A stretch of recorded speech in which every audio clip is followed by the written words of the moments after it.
Hello everyone, thank you for joining us today here at Hopewell Lake at French Creek State Park.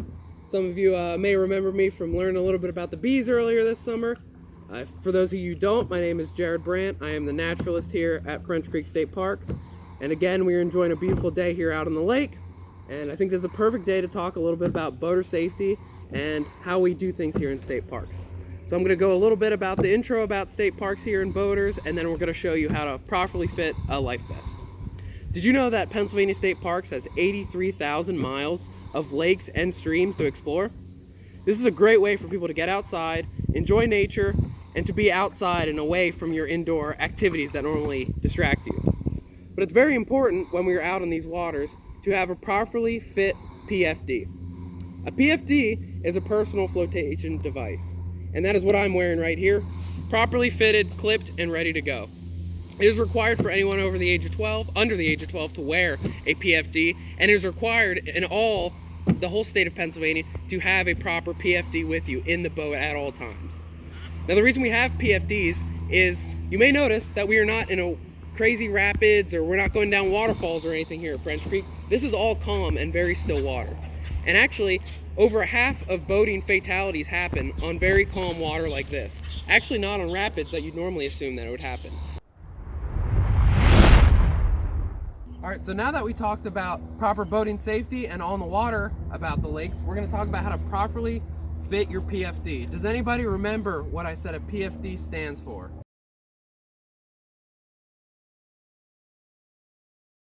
So Ranger Kuzar here is going to show you how to properly fit a PFD.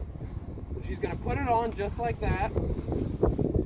Now, do you think that's a proper way to do it? Do you think we're good to go now on the boat? Probably not. So now what we have to do is put the straps together. So first we're going to make sure that it fits tightly. So this is the proper size. Her size is a little smaller than most people, so she will be an adult small. We're going to clip all of our clippings here. Okay, so she's secure like this. We do not want the PFD to be riding over her ears like this, because that would be inappropriate and would not be proper with PFD fitting. So we're going to make sure these are tight. Now, should not be able to ride off her shoulders. It should comfortably fit like this. We'll turn around. So you can see it's strapped perfectly in the back there. It's strapped on the side. Now, before she goes out, there's a few more items that she's going to need. When you are going out kayaking, there are many different items that you need in order to have a successful kayak paddle. First, if you have a hot day like this, it's important to have sunscreen. You're going to be out there for a while on our lakes and rivers. It's important that you lather up in sunscreen. If you don't, you may get a really nasty burn and it won't be fun for you the next time you go out kayaking.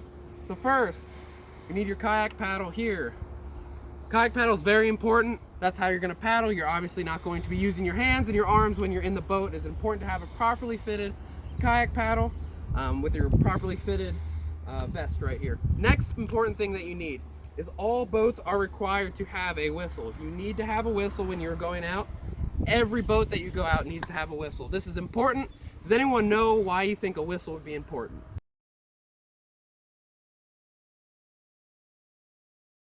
So yes, whistles are important because if you're out there stranded, if your paddle drops, if you tip over, you have that whistle attached to you and you can call for help. Now, if I'd be leading a kayak paddle with a group of students like yourselves, I would have something called a throw rope. This rope is really important because if you were to tip over in your kayak or you were to fall out, I would be able to take this throw rope out and I would be able to throw it to you. You would be able to grab on, and either I'd be able to pull you and your kayak to shore, or I'd be able to pull you out and successfully be able to get you out of the water and your flipped kayak. Now that we got our safety talk under control, we got our properly fitted life vests, we have our essential things we have when we brought into the lake. Remember our whistle, we have our throw rope, we have water, and we made sure to put sunscreen on because it's a hot day out there. Now we're on Hopewell Lake today here at French Creek once again, and we have a lot of cool things that happen at French Creek. We have a beaver dam, we have white water lilies blooming right now, so this is a great time for you to come out and explore the park with your family. I'm going to go over and we're going to go and I'm going to show you some paddle strokes here, just so you can easily see how easy it is to kayak here on Hopewell Lake. So first, when I'm on a kayak, of course I got my properly fitted life vest here. It's important that we hold our paddle at a 90-degree angle. All right, so you see how my arms are kind of like right triangles here. We got a 90-degree angle. I'm sitting up straight. I'm ready to go. Now I'm slowly going to make sure that my paddle is faced so the flipper is pointing out here. Okay? That way it can smoothly start going along. There's a turtle right in front of me. Just dropped his head down. So we're going to slowly start paddling.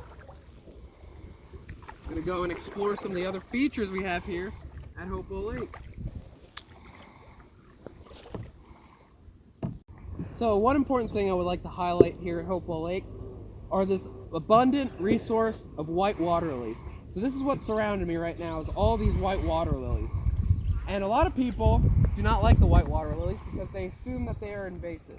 Well, there's a difference between invasive versus aggressive. So aggressive is something like these white water lilies. They do take over a lot of space here. And you're going to see these white water lilies everywhere that's about 4 to 6 feet here at the lake. So they will not reach the surface if it's over 6 foot. So that's important to realize. So if you're trying to look at the depth of the lake, you'll see this is about 4 or 5 feet here, 4 to 6 feet. Now these white water lilies are all blooming right now. A very beautiful white and pink color right now. This is actually one of their peak blooms. And when winter comes, they'll actually start dying down and starting to get yellow and go back into the water. So these will not be here in the winter time. Now it's another important resource because we're going to be looking at our beaver dam.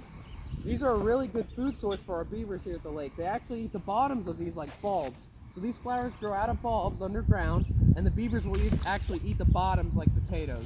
And our beavers are actually starting to eat these white water lilies because they're finished with their habitat and finished eating the bark that they have all around this park. So behind me is actually our beaver lodge here at French Creek. Beaver lodges, you don't see them very often because normally you'll see them more upstate Pennsylvania and New York. So it's very awesome that we are able to have a beaver lodge here. Can anyone give me any guesses of how old you think this beaver lodge is? So, the beavers started construction on this beaver lodge about a year ago. So this is a year's worth of work right here. If you look closely, you can see mud on the side and sticks all on top of it. The beavers will actually smack down the mud with their tails and perform like a dome-like structure. On top of it, they'll have sticks and a lot of trees that they'll put on top of it in order for cover and shade in general. So, when beavers come into an area, the first thing that they're probably going to do is create a beaver dam. Now, there's not a beaver dam right here, but the only reason there's not a beaver dam is because it's on an island. The beavers have an island, so they don't need to make a dam. They just had to create their lodge. This keeps them safe from predators, like raccoons that could harm their babies, foxes, or even bears in the area could actually come and destroy this beaver lodge. So it's really important to see that they're on an island like this. So there could be about 4 to 5 beavers in this lodge right now. We're not sure the accurate number, but if you do want to come out and check out the beavers and see beaver activity, the best time to do that would probably be in the morning or the evening time. Now let me ask you, how many beavers could be part of one dam? So in a beaver lodge, there could be about 4 to 6 beavers that could be living in one lodge. We are not sure about the accurate number right now, but I think Mr. Mia said he's going to swim underneath and check out for us here shortly. Mr. Mia did not say that. Mr. Mia swims under there. We will be seeing how we do a search and rescue.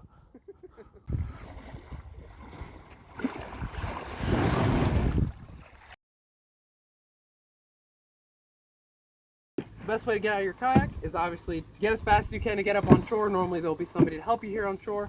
But the best way is, of course, stabilizing. So if you can, get your feet out on the sides here and kind of give you a base foundation. If you can, push yourself up like this and straddle over the kayak. You can use 2 feet at a time if you like to, just to get out on the side. But that would probably be your best and most efficient way to get out of the kayak. Okay?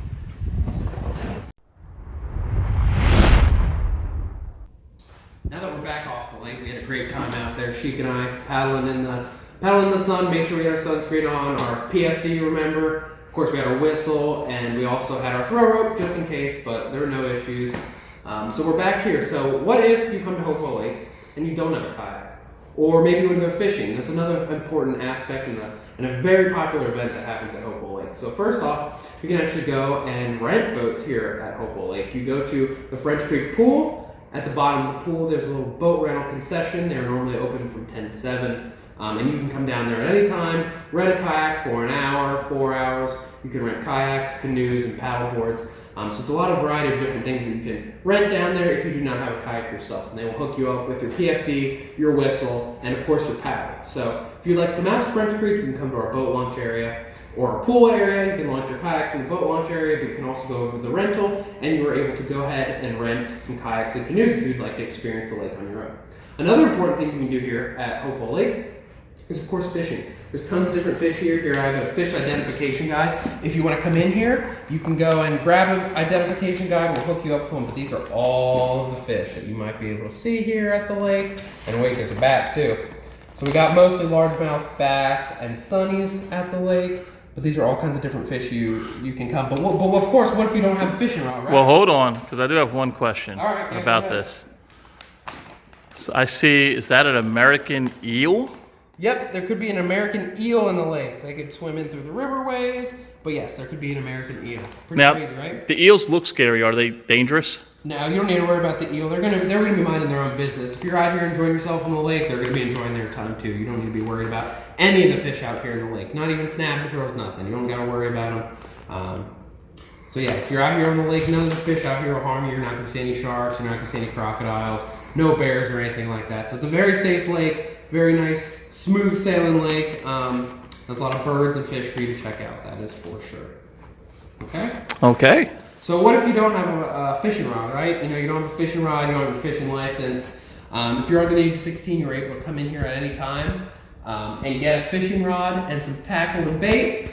But if you're over 16, you must have a fishing license. But if you are under or over and you don't have a fishing license or do have a fishing license, you can come in here and rent some rods from us, okay? So you come in, you just walk into French Creek State Park office.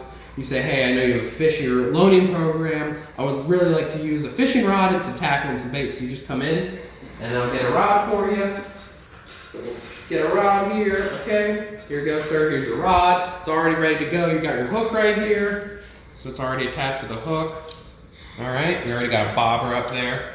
And then depending on what you want to do, right? If you just want to use your bait as worms, we actually have a vending machine down by the lake. Yes, a bug vending machine. It's got worms, it's got slugs, it's got grubs.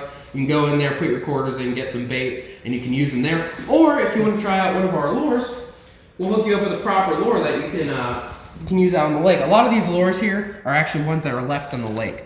And this is why I like to show you this, because it's extremely important to remember. Fishing line, fishing hooks, fishing lures get stuck in our lake. And we don't want that in our lake, because then birds get stuck in the fishing line, they'll try and eat these baits, and that'll actually hurt them. So it's really important to pick up after. This is actually 1 weekend after Hopewell Lake, is all of this stuff was left behind by fishermen because they didn't want to clean up after themselves. It's very important that we clean up after ourselves, so we are preserving our wildlife, but also other people that are trying to enjoy the resources here at the park as well.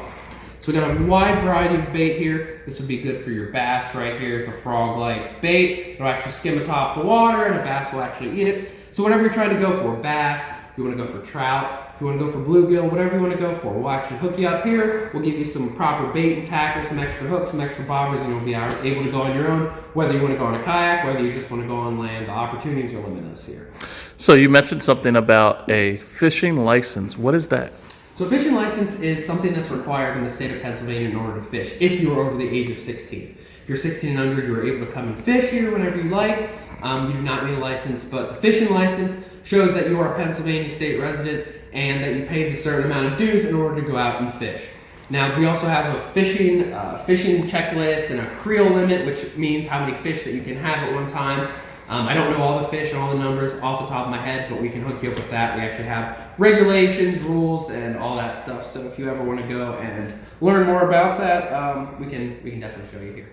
And if someone was fishing, like, do they catch the fish and have to release them back? Do they? So it depends on the fish, but most of the time it is catch and release. You can catch the fish and just release it back, because a lot of times when you're going fishing and you want to actually keep a certain amount of fish, some fish you can only take 3, some fish you can only take 4. It depends on the fish, but most of the time, most people do catch and release here at the lake.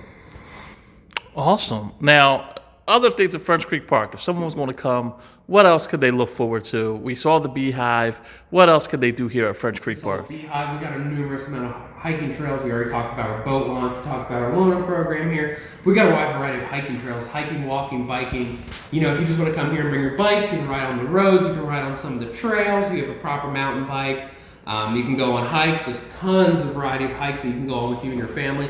and even come see me. I would love to join you on some hikes. I lead some guided hikes here at the park. A lot of programs such as the bees and the beavers we were looking at. So there's a lot of things that go on here, and there's a lot of things that you can do that would be great for the whole family as well. So definitely check it out. We are located right next to Hopewell Furnace National Park. For those of you that are going to be joining us for World Ranger Day, you'll actually be able to meet them over here at Hopewell Furnace. We'll be talking about the variety of different rangers we have here in this park system and the national park system. So that'll be great, and have your questions ready to go because everyone will be happy to answer the questions in general.